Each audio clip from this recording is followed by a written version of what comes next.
여러분 안녕하십니까?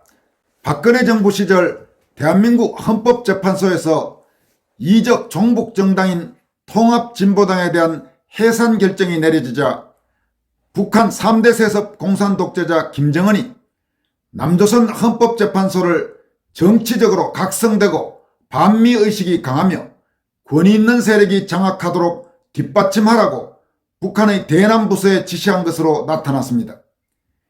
김정은은 또 이와 관련해서 중국 동포, 즉 중국의 소위 중국 국적의 조선족 등을 적극 이용하는 방법을 검토하라고 명령했습니다.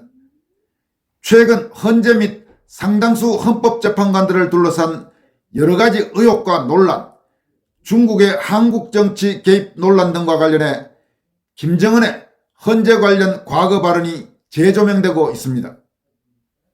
이 소식과 함께 최근 윤석열 대통령 탄핵 정변 과정에서 나타나고 있는 윤 대통령과 자유외국 시민들의 강력한 연대와 관련해서 이를 한반도 5천년 역사상 최초의 국민주권 공화 시민혁명으로 평가한 매일신문 성민 디지털 논설 실장의 눈에 띄는 칼럼도 소개해드리도록 하겠습니다. 먼저 온라인 매체 커머스 갤러리 보도에 따르면 박근혜 정부 시절인 지난 2014년 12월 19일 대한민국 헌법재판소가 통진당에 대한 정부의 위헌정당 해산 심판 청구를 인용해 통진당을 해산시키자 김정은은 다음 달인 2015년 1월 5일 북한 노동당 간부회의에서 대남부서에 남조선 헌재를 정치적으로 각성되고 반미의식이 강하며 권위 있는 세력이 장악하도록 우리가 뒷받침해야 한다고 지시했습니다. 황교안 전 국무총리가 장관을 맡고 있던 당시 법무부는 이석기 내란 선동 사건을 계기로 통진당이 북한의 대남 전략을 따르는 종북정당이라며 2013년 11월 5일 헌재 위헌정당 해산 심판을 청구했습니다. 통진당 해산과 관련된 심판 과정에서 더불어민주당의 전신인 민주통합당 몫으로 추천됐던 좌파 성향의 김이수 당시 헌법재판관만 해산에 반대 8대1로 인용됐습니다. 이에 따라 통진당이 해산되고 통진당 소속 이석기, 이정희 의원 등 5명의 국회의원직도 박탈됐습니다.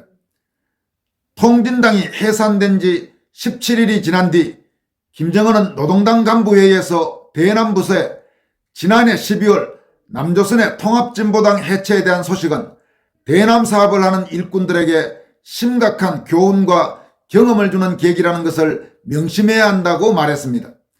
김정은은 이어서 이번 통합진보당 해체 사건을 교훈 삼아 부서에서는 남조선의 헌법재판소를 정치적으로 각성되고 반미의식이 강하며 권위 있는 세력이 장악하도록 뒷받침해야 한다고 지시했습니다. 김정은은 또 전쟁 준비를 갖추는 데서 미국 본토를 타격할 수 있는 수단도 중요하지만 더 중요한 것은 결정적 시기 우리와 뜻을 같이 할 조직적이고 단결된 세력들이라면서 대남부서에서는 지난날의 방식에서 벗어나 다양한 방법으로 남조선 내 혁명가들을 육성해야 한다고 강조했습니다. 그는 그러면서 중국 동포들을 적극적으로 이용해 보겠다는 국가안전보위부에서 올린 제안은 대남부서에서 다시 한번 검토해 볼 필요가 있다면서 남조선에 자유롭게 여행할 수 있는 조건을 갖춘 중국 동포들을 이용하는 것은 그만큼 시간과 자금을 줄일 수 있는 방법이라고 말했습니다. 김정은의 해당 지령은 2016년 3월 3일, 그러니까 김정은이 그 지시를 한 지 1년 2개월 정도 지난 뒤인 2016년 3월 3일에 미래한국이 단독 입수해 보도하면서 국내에 처음 알려졌습니다. 이어서 같은 해 3월 11일 국내 주사파 시조이자 대부였던 소위 강철 서신의 김영환 씨가 물망초 인권 세미나에서 이를 소개한 내용을 뉴데일리가 보도하면서 좀 더 많은 국민들에게 알려졌습니다.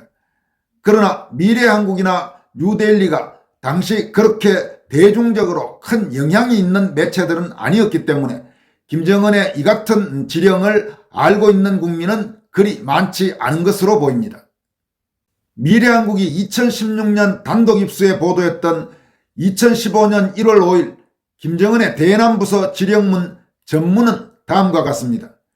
북한 문서를 그대로 소개하는 내용이어서 우리로서는 거부감이 드는 내용이 적지 않습니다. 하지만 내용의 정확하고 생생한 전달을 위해서 원문 그대로 소개해드리도록 하겠습니다. 이 지령문 내용은 온라인 매체 커머스 갤러리가 보도한 내용을 전해드린다는 점을 참고로 말씀드립니다. 경의하는 최고사령관 김정은 동지께서 주체 104 2015년 1월 5일 노동당 간부회의에서 하신 말씀 발취 대남부서의 하남, 그러면서 김정은이 지시한 내용을 다음과 같이 전달하고 있습니다. 지난해 12월 남조선의 통합진보당 해체에 대한 소식은 대남 사업을 하는 일꾼들에게 심각한 교훈과 경험을 주는 계기라는 것을 명심해야 합니다. 남조선에 있는 진보 세력은 적진에 있는 우리들의 동지입니다. 그들은 외세에 의해 강요된 민족 분열의 비극을 끝장내고 통일에 대한 절절한 희망 속에 미군 철수, 고려 연방제 통일, 국가보안법 철폐 등을 외치던 애국 세력들입니다. 참고로 민족 분열이니 고려 연방제 통일이니 이런 단어들에서 북한에서는 두원법칙이 사용되지 않기 때문에 가령 민족 분열, 고려 연방제 통일 이런 식으로 김정은은 말했지만 너무나 이건 자연스럽지 않으니까 우리식으로 두원법칙을 적용해서 그렇게 전해드리도록 하겠습니다. 이번 사건을 계기로 대남부서에서는 남조선혁명가들과 조직을 재정비할 필요성이 있습니다. 남조선혁명과 조국통일을 위한 투쟁에서 우리의 동반자, 방조자 역할을 담당할 귀중한 세력들을 국가보안법이라는 독재의 칼날 밑에 저항 한번 못하고 무너지게 둘 수는 없습니다. 외피를 쓰고 우리 당의 노선과 일치하는 노선을 투쟁과학으로 내세운 당이 건설되도록 모든 힘과 지원을 아끼지 말아야 합니다. 이번 통합진보당 해체 사건을 교훈삼아 부서에서는 남조선의 헌법재판소를 정치적으로 각성되고 반미의식이 강하며 권위 있는 세력이 장악하도록 뒷받침해야 합니다.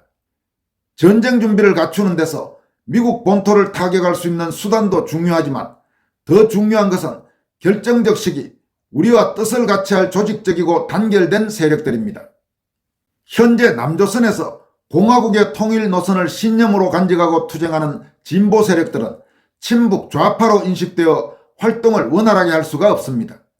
선거에서 지지율을 얻어 야당이나 여당의 핵심 위치까지 진입할 수 있도록 여기 있는 일꾼들이 모색하고 만들어야 합니다. 여러분, 지금 김정은의 지시 중에서 남한에 있는 한국 내의 종북 세력들을 진보 세력이라고 표현하면서 한국 내에서 가령 친북 좌파로 인식되지 않게 이야기하고 있고 그런가 하면 또 국가보안법을 반드시 없애야 한다 이런 이야기도 하고 있죠. 바로 한국 내의 종북 좌익 세력들이 늘 하던 말과 지금 맥락을 같이 하는 것입니다.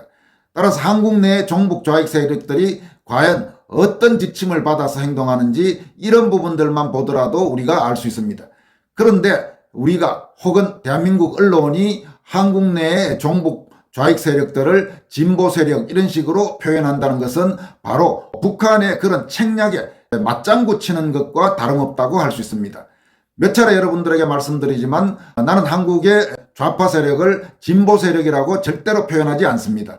할 수 없이 다른 사람이 그렇게 표현을 하면 그 말을 인용할 때는 몰라도 우리가 의식적으로라도 좌파를 좌파로 불러야지 진보로 그렇게 대우해 줘서는 안 됩니다. 보다 더 심한 자들은 종북 세력 혹은 강성 좌익 세력, 극좌 세력 이렇게 표현해서 제대로 싸울 수 있는 표현 구조를 만드는 것이 필요합니다. 싸움에서는 프레임이 대단히 중요합니다. 그리고 언어 사용도 중요합니다. 이 부분들을 우리가 절대로 잊어서는 안 됩니다. 김정은은 또 다음과 같이 지시를 이어갑니다. 다가오는 대선에서 전폭적인 지지율을 얻으려면 민족의 화해와 협력, 통일의 상징인 개성공업지구 활성화와 금강산 관광 재개, 이산자 가족 상봉 등을 전제 조건으로 내걸고 남조선 당국과 맞서야 합니다. 우리의 노선을 그대로 옮기지 않아도 결의에게 통일에 대한 희망과 신심을 안겨주는 목소리를 내는 사람은 언제든지 동반자가 될 수 있습니다. 남반부 출신 간부들은 연로해졌기 때문에 그들의 자녀들을 당의 대열에 들어설 수 있도록 대범한 조치를 취해야 합니다. 당에서 직접적으로 책임지고 관리할 수 있는 정치학교나 간부 양성기지에 입학시켜 꾸준히 단련시키고 준비시켜야 합니다. 남조선 출신들의 2세대, 3세대가 앞으로 다가오게 될 통일의 주력군이 될 것입니다. 대남부서에서는 지난날의 방식에서 벗어나 다양한 방법으로 남조선 내 혁명가들을 육성해야 합니다. 우리 쪽 사람들이 남조선 정당들에서 주도권을 틀어쥐게 된다면 그때 가서 국가보안법 철폐나 미군 철수를 자연스럽게 이끌어낼 수 있습니다. 당면 목표는 조국 통일이지만 통일의 기틀을 마련하는 것이 가장 중요한 문제입니다. 내가 오늘 당 간부들에게 하나하나 지적하는 것은 조국 통일을 말로만 부르짖지 말고 실천에 옮기기 위한 다양한 준비를 갖추라는 의미입니다.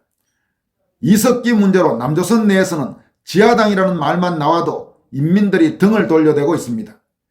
기존의 용어에서 새로운 역량에게 알맞은 전략적 용어를 구사해 남조선 인민들이 마음을 터놓고 뭉칠 수 있게 해야 합니다.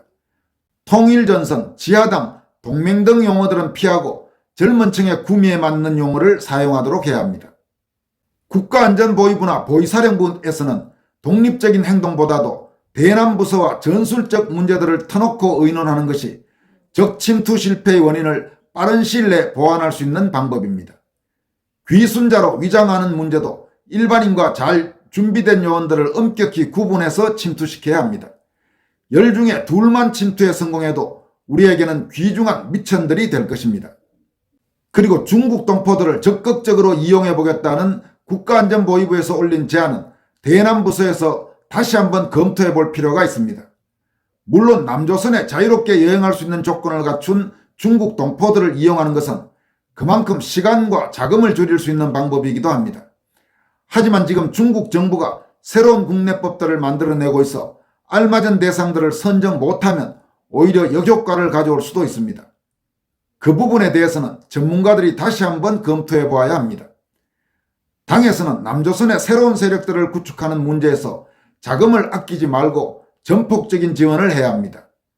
당 안의 외화 담당 부서는 물론 각급 기관에서 관리하는 외화벌이 다니더라도 통일 비용으로 조금씩 부담시킨다면 막대한 자금이 될 것입니다.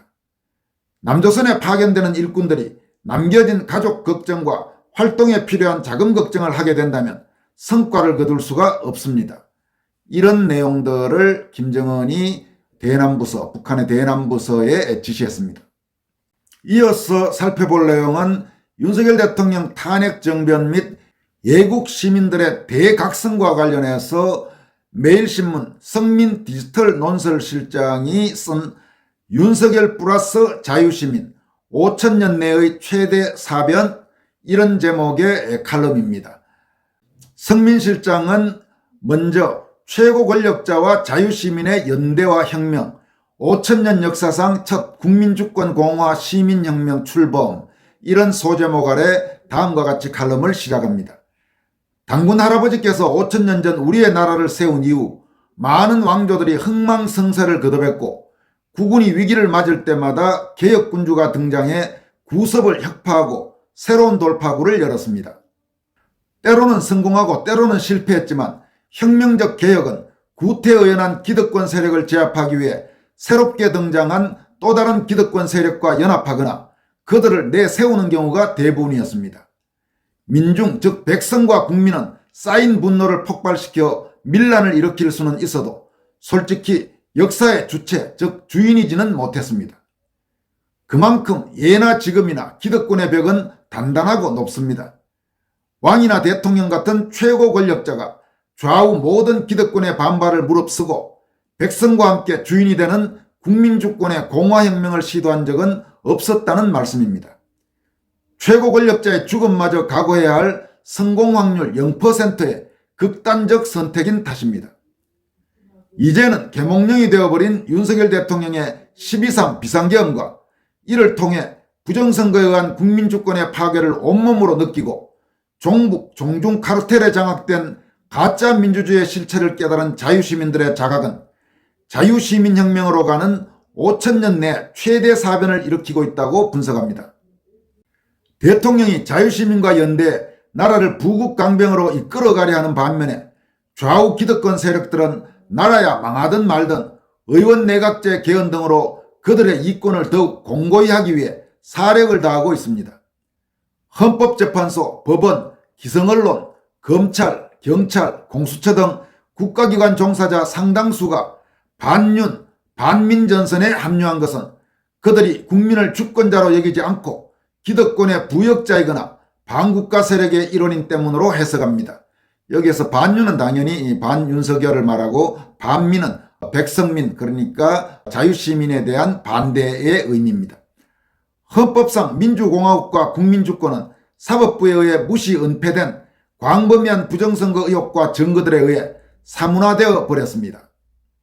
여러분, 조선동아중앙일보를 비롯한 대한민국의 소위 종합일간지에서 입도 뻥긋하지 못하는 부정선거 의혹 문제를 매일신문은 간부 칼럼을 통해서 정면으로 의제로 삼고 있습니다. 매일신문이 다른 언론 매체와 요즘 확연히 다르다는 평가를 받고 있는 여러 가지 이유 중에 하나입니다. 연세대 서울대에 이어 18일 경북대 학생들의 시국선언과 TK 8개 대학이 참여한 대구 경북 대학생 탄핵 반대 시국선언대회가 열렸습니다. 21일 고려대, 28일 광주 조선대가 예정되어 있고 한양대, 서강대, 이화여대, 부산대 등 전국 각 대학들이 앞다투어 시국선언을 준비하고 있습니다. 놀랍고 충격적인 변화입니다. 1970년대 이후 학원가의 헤게모니는 종북 좌파 성향의 운동권에 의해 장악되어 왔습니다. 대학 내에서 자유파 성향의 목소리는 억압되어 온 것이 사실입니다. 광주를 비롯한 전국의 각 대학에서 자유민주주의 수호, 윤석열 대통령 탄핵 반대 함성이 울려 퍼진다는 것은 50년간 이어져 온 한국 대학의 이념 지형에 대격변이 벌어지고 있다는 뜻입니다. 성민 실장은 이어서 알 깨고 나온 광주, 이재명 민주당과 좌파 경합, 자유수호, 광화문 열정, 전국적 확산, 이런 소제목 아래 다음과 같이 칼럼을 이어갑니다. 혁명의 조짐은 이미 15일 탄핵 반대 광주 금남로 집회의 대성공에서 엿볼 수 있었습니다. 금남로 인근 민주광장에서 탄핵을 찬성하는 더불어민주당 등 좌파 집회가 열렸지만 그 규모는 비교 불가였습니다. 경찰은 탄핵 반대 집회 3만 명, 탄핵 찬성 집회 1만 명으로 추산했습니다. 우파 집회에 대해선 짠돌이로 유명한 경찰조차 3배 차이를 인정한 것입니다. 실상은 전혀 다릅니다. 혹시 궁금하시면 각종 유튜브를 검색해 실제 광주 집회의 모습을 생생하게 보실 수 있습니다. 집회 참석자들의 밀도, 집회 장소의 면적 등을 종합해보면 탄핵 반대 집회가 찬성 측보다 최소한 6배에서 10배 정도의 차이를 보인다는 것을 상식적으로 알 수 있을 것입니다. 그동안 꾸준히 이어온 서울 광화문 한남동 집회의 열정이 부산역, 동대구역에서 사상 최대 규모의 탄핵 반대 집회를 개최한 데 이어 광주로까지 옮겨 붙은 형국입니다. 탄핵 반대 집회 참석자의 50-60% 정도가 호남인이라는 설이 있습니다. 광주 호남을 영원한 볼모로 생각했던 민주당과 좌파 세력들은 경악하고 있습니다. 여러분, 그리고 참고로 말씀드리지만은 어제 대전 탄핵 반대 집회도 대전 사상 최대 규모의 정말 어마어마한 인파가 모인 대규모 집회였습니다.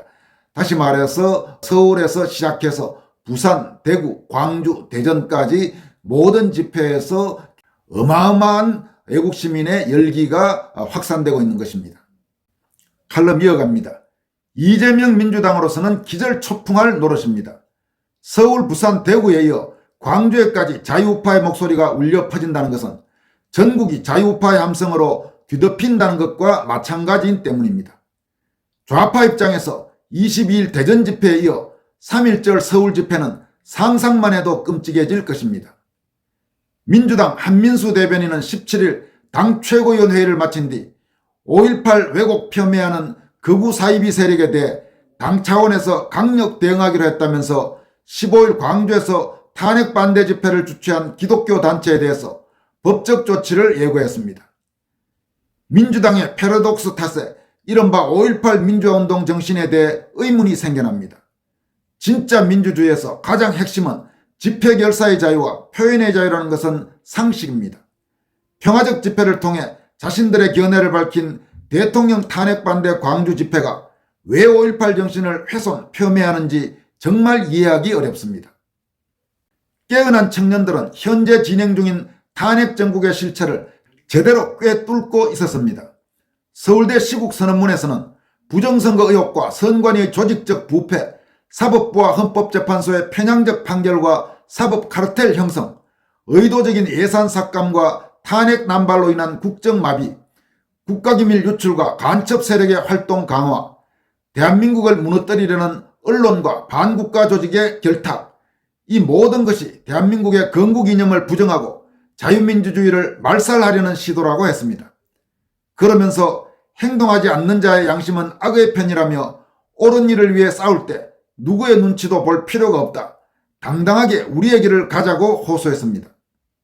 매일신문 성민 실장은 이어서 움트는 혁명에 기운돼 착각에 빠진 헌재, 국민 분노의 흔적도 없이 싹 녹아내리나, 이런 소제목 아래 칼럼을 다음과 같이 이어갑니다. 헌법재판소의 대통령 탄핵 심판 절차 불공정성과 불법, 위법, 무도함은 이제 비밀도 놀랄 일도 아닙니다.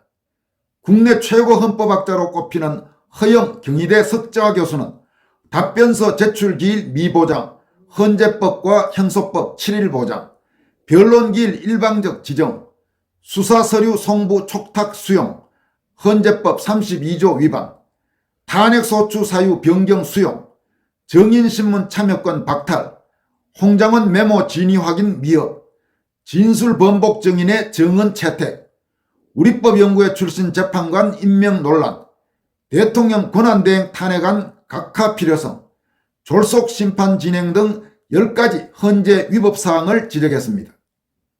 헌재의 만행에 대해 웬만한 국민들은 모두 알고 있습니다.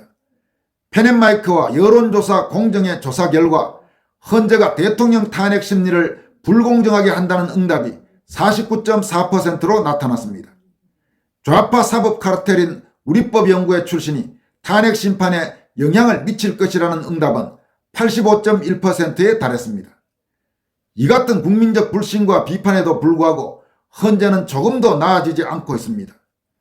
문영배 헌법재판관은 편파성 논란에 이어 이른바 행범방 논란에다 거짓말 논란까지 벌이고 있습니다.